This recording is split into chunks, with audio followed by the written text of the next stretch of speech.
मुझसे किसी ने पूछा था कि बच्चों को क्या सिखाना चाहिए। कई लोग, हम घरों में जाते हैं ना, छोटे छोटे बच्चों को आगे कर देते हैं, महाराज जी हमारा पुत्र है। अच्छा, महाराज जी को श्लोक सुनाओ, तो वो सुनाएगा सबसे पहले। जो नहीं सुनाना चाहिए वो सबसे पहले सुनाएगा क्या? गायत्री मंत्र। लगभग घरों में बच्चे गायत्री मंत्र जरूर सुनाते हैं। आपको हम बताते हैं गायत्री मंत्र ऐसे नहीं बोलना चाहिए।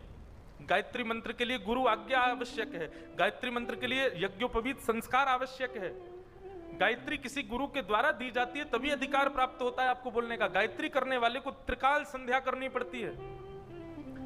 उसके अतिरिक्त यदि आप गायत्री मंत्र बोलते हैं तो उसका फिर प्रभाव अच्छा नहीं होता। कोई दोष नहीं है, पर सबका एक नियम होता है। ऐसे गायत्री का भी एक नियम है। आप सुबह सुबह नहाने जा रहे हो, सोई वो चला देते हैं। कई घरों में वो होता है ना, एक स्पीकर जैसा लग रहा था, उसमें कंटिन्यू चलता रहता है, उसमें गायत्री मंत्र ही चल रहा है। आप नहा रहे हो, धो रहे हो, दांत मांज रहे हो, गायत्री मंत्र चल रहा है घर में। इसका प्रभाव ठीक नहीं है। गायत्री मंत्र सदैव मन में बोलना चाहिए, और उसके जाप का अधिकार कम से कम 8 वर्ष की आयु हो जाए। उसके बाद यज्ञोपवीत संस्कार हो, जनेऊ संस्कार हो, गुरु से आपके कान में गायत्री मंत्र दिया जाए, तभी आप गायत्री मंत्र का जाप कर सकते हैं। तो घरों में जाओ, बच्चों को कहेंगे महाराज जी को श्लोक सुनाओ, सबसे पहले बेचारा गायत्री मंत्र सुनाता, वो भी गलत। तो छोटा बालक है, उसकी वाणी तोतली बेचारी, ठीक है। अब वहां तुम कुछ कह नहीं सकते, इसलिए व्यास मंच पे ही कह देते सबको एक साथ इकट्ठा। वहां तो उसको 100 रुपया ही देते, बहुत बढ़िया बेटा, अच्छी बात है। और दूसरा क्या सुनाएगा? हनुमान चालीसा सुनाएगा, फिर ओम नमो भगवते वासुदेवाय सुनाएगा, कृष्णाय वासुदेवाय हरे परमात्मने प्रणतक। ये सारे श्लोक बच्चों को याद करा देती है माताएं। कोई बुराई नहीं है, पर यदि हमसे पूछो तो बच्चों को सबसे पहले कम से कम जब तक वो 8-9 वर्ष के ना हो जाएं, 10 वर्ष के ना हो जाएं, तब तक माता पिता को अपनी सेवा सिखानी चाहिए, अपना सेवक बनाना चाहिए। अपनी सेवा सिखाओ, अपने माता पिता दादा दादी की सेवा सिखाओ, परिवार की सेवा सिखाओ उस बालक को। यदि मातृपितृ सेवक बालक बन गया तो हरि भक्त बन जाएगा, यह पुंडलीक प्रमाण है इस बात का। लेकिन आप उसको हरि भक्त बना रहे हो, अपना भक्त नहीं बनाया है। हरि भक्ति में भी वो चूक करेगा फिर। तो श्री पुंडलीक भगवान, पुंडलीक जो है, ये इस बात के प्रमाण है कि ठाकुर जी की प्राप्ति के लिए मातृपितृ भक्ति भी एक साधन है, और एक साधन नहीं है, सर्वश्रेष्ठ साधन है।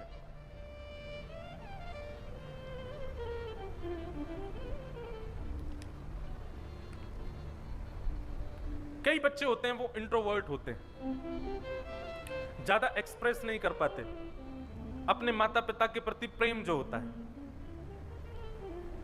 कोई आवश्यकता नहीं कि आप सब चीज प्रस्तुत करो, पर हृदय में वो प्रेम सदा स्थितिवंत होना चाहिए। तो ऐसे पुंडलीक की भक्ति से प्रसन्न होकर के श्री पंडरीनाथ भगवान चंद्रभागा नदी के तट पर यहां विराजमान है। एकमात्र ऐसे ठाकुर जी हैं, हमारे भारत में 2 ऐसे ठाकुर जी हैं जिनको सबको छूने का अधिकार है, सब छू सकते हैं उनको। एक तो श्री पंढरपुर के श्री हमारे विट्ठल भगवान, और दूसरे हमारे ब्रजमंडल में श्री गोवर्धन नाथ, श्री गिरिराज जी। इनको पकड़ लो, लिपट जाओ, छू लो, कैसो कर लो, सब अधिकार है। अभी कितने लोग आप में से दर्शन कराए पंढरपुर पंडरीनाथ भगवान के? किस किसने ठाकुर जी को गले लगाया? हाथ ऊपर करो। कुछ ही लोग कर पाए अभी। वो जो भी समय रहता हो दर्शन का, देख लीजिएगा। भले ही लाइन में लग के जाना पड़े, धक्का मुक्की खा के जाना पड़े, जाइएगा। और ठाकुर जी के श्री चरणों को ऐसे अंक में भर के, उसकी सुगंधी लेकर के, स्पर्श सुख अपने हाथों में अनुभव करके, बस हृदय से लगा के तब बाहर आइएगा। और फिर उसी स्मृति को बार बार चिंतन करते रहिएगा। सुगंधी कैसी थी, रूप कैसा था, जब मैंने स्पर्श किया तो स्पर्श कैसा था, और उस स्मृति को सदा अपने चित्त में धारण करके रखिएगा। अच्छा, एक बात कहें, एक बार आप जब चरण स्पर्श करके आ जाओगे तो शायद आप दोबारा नहीं जाओ। क्यों? भीड़ बहुत होती है ना। वो महाराज जी सुबह के लगे तब जाकर के तो नंबर आया। हमको तो पता है कि हमको तो कहीं ना कहीं से काट कूट करके वीवीआईपी ले जाया जाएगा, हम तो सीधे अंदर पहुंच ही जाएंगे। लेकिन हम आपको इसके फायदे और नुकसान बता दें। व्यक्ति जब ठाकुर जी के धाम में जाकर के वहां पर भी अपना कंफर्ट जोन देखता है ना, धाम में मिलने वाली छोटी छोटी जो ये पीड़ाएं होती हैं, जो असुविधाएं होती हैं, इनसे बचने का जब प्रयास करता है ना, तो धाम में क्या होता है, आपके जीवन में आने वाली बड़ी असुविधा, वही यदि आपने धाम में छोटी सी असुविधा सह ली तो आपके जीवन की बड़ी असुविधा जो है वो समाप्त हो जाती है। बात समझ में आई?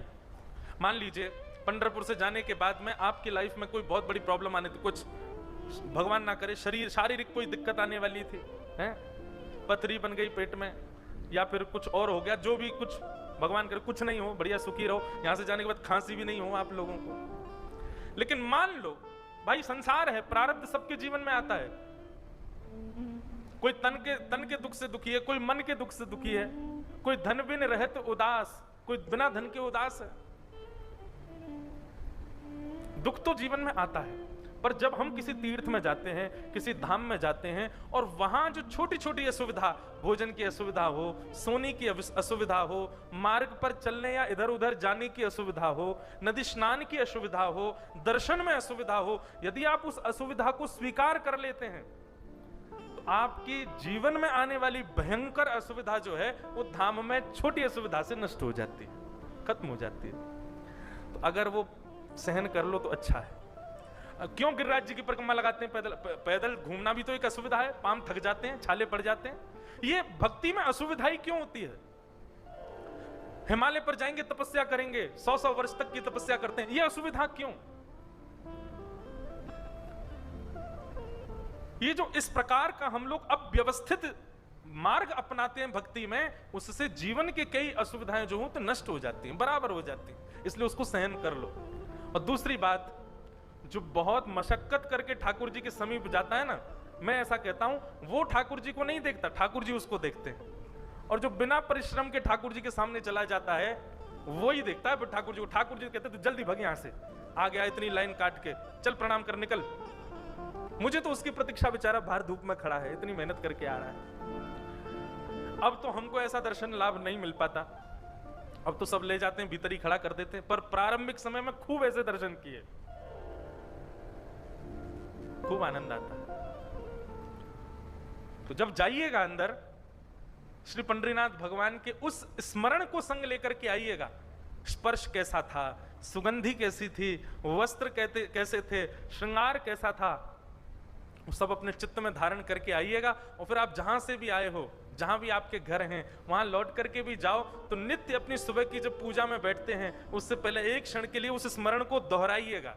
मैंने जब छुआ था, श्री पंढरीनाथ भगवान के चरण स्पर्श ऐसे थे, वस्त्र ऐसे थे, आभूषण ऐसे थे, इत्र की सुगंधी ऐसी थी, माहौल ऐसा था, वातावरण ऐसा था, गर्मी थी, सर्दी थी, ये सब पुनः स्मृत कीजिएगा। आपकी पंच इंद्रियां सारी स्मृतियां ले लेंगी। और इसी स्मरण भक्ति से एक दिन ऐसा होगा, कुछ समय बाद आप जब उस संस्मरण को पुनः अपने चित्त में दोहराएंगे तो आपको वस्त्र बदले हुए दिखेंगे, श्रृंगार बदला हुआ दिखेगा, वातावरण बदला हुआ दिखेगा। इसका मतलब क्या है? अब आपको लाइव टेलीकास्ट दर्शन हो रहा है। ये प्रत्यक्ष अभी ठाकुर जी ऐसे ही हैं जैसे आपको अब दिख रहे हैं। पुनः पुनः स्मरण। भगवान गीता में यही बात तो कहते हैं अर्जुन से, नष्टप मोह स्मृतिर्लब्धा। अर्जुन कहता है कि मेरा मोह नष्ट हो गया, मुझे स्मृति प्राप्त हो गई है। भगवान कहते हैं बस ये स्मृति तेरा कल्याण करेगी अर्जुन। स्मृति।